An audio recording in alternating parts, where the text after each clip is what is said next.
5 seconds. Start.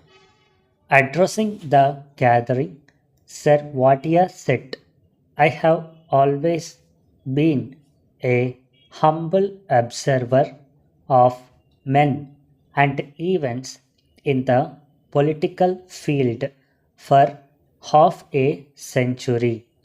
I have also been a student of books on social and political philosophy. In the present day world of propaganda, where the mass of men are fed from day to day by the press and radio with conflicting ideologies, even a detached observer finds it difficult to see clearly. If I am tempted to speak at an age when I have retired from all active work. At an age when I have retired from all active work, it is because I have a desire to be helped to a little more clear thinking in this disturbed atmosphere as much as to help others to think, because truth has little chance of emerging if it is not to be a product of cooperative endeavor. There is, for instance, the problem of non alignment. It is not merely we in India who, led by the great leader, join in the song of praise, but a number of other nations, newly born and characterized as politically immature from the top to the successive lower rungs of the political ladder, the notes of the siren song of non alignment can be heard by the millions.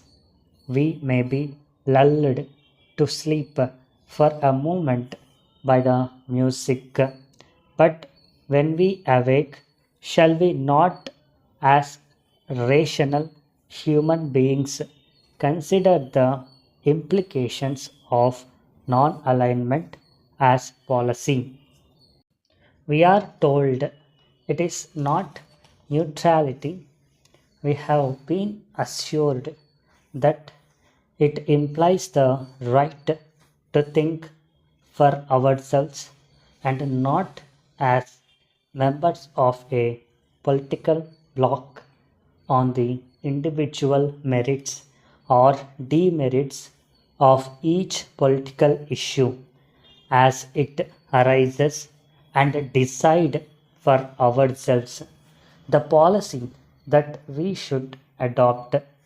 Such an explanation gives rise to more problems than the one which it was intended to solve in the first place. It is not easy to decide between the good and the bad in the case of group activities involved in national conflicts when we have found it difficult to decide between the good and the bad in the case of individuals. In the second place, we are by such an easy explanation undermining one of the fundamental principles of democracy, which we are proud to advocate and equally proud to be labeled as one of the biggest democratic nations of the world. Are two minds wiser than one? Do we not acknowledge the rule of the majority in our government for each country to plead that it is the best judge of events is to lead it to anarchy in the international field, just as the right of the individual to be the sole judge of good and bad may involve absence of law and order in the field of internal government. We may be told that we recognize the decision of the majority in the United Nations organization, but not in internal or domestic affairs. And does not every question become an internal question